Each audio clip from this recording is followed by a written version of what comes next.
این کتابخانه شخصی اسلام یوسفی میباشد. کتابخانه از سال 1975 فعالیت داشته. طبق معلومات یوسفی تا امروز شماره کتابهایش به 10,000 میرسد. در ناحیه به نام میر سید علی حمدانی اینجا قدمجوی شخصیت‌های بزرگ حساب می‌یافت. زیاده از 1000 آدم از همینجا کتاب گرفته است و مطالعه کرده کتاب‌ها را برگردانده آوردند. اینجا قدمجوی ادینه هاشم و دیگر بزرگان است. محمد غویب به اینجا آمدگی است. علی محمد مرادی از همینجا کتاب گرفته است و دیگر شاعر و نویسندگان جمهوری نیز به اینجا آمده کتاب گرفتند و کتاب‌های خود را هم تحفه کردند. معلم یوسفی نسبت به کتاب از ایام نورسیش مهری بی‌اندازه دارد. از همان دوره دارایی‌اش را به جمع‌آوری کتاب‌ها صرف نموده است. او میگوید که بایگریش کتابخانه‌اش میباشد. در افهای کتابخانه او کتاب‌های نادر میخوابند. اینجا خدمت رسانی رایگان است. همین گونه کتابخانه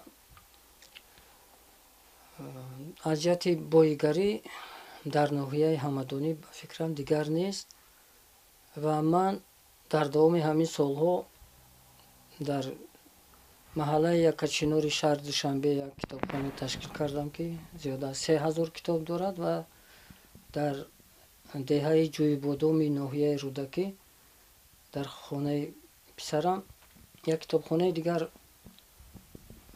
با استفاده دادم که زیاده از 2000 کتاب دارد. کتاب‌ها بایگری خلقند. هرچند که اینها رو من با پول خود خریده باشم هم کتاب‌های مردم، کتاب‌های خلقند و آنها باید این کتاب‌ها را استفاده برند، مطالعه کنند و با مردم پیشنهاد کنند. از همین جهت است که بسیار کوشش من به آن نگرانده شده است که کتابخانه به دست مردم برسد. کتاب‌های من کتاب‌های مردم شوند، آنها خوانند و از کتاب بهره برند. کتابخانه شخصی اسلام یوسفی در منزل استقامتیش واقع می باشد. از همین یک حجره عبارت بوده. موقعش تنگ است. یوسفی مقصد دارد که کتابخانه زمانوی ساخته سطح خدمت رسانی را به طلبات زمان معاصر مطابق گرداند. در یک شرایط تنگ و ناقلای جایگیر شدن همین کتابخانه است که در بعضی جایها 2 قبت و 3 قبت کتاب‌ها جای گرفتند.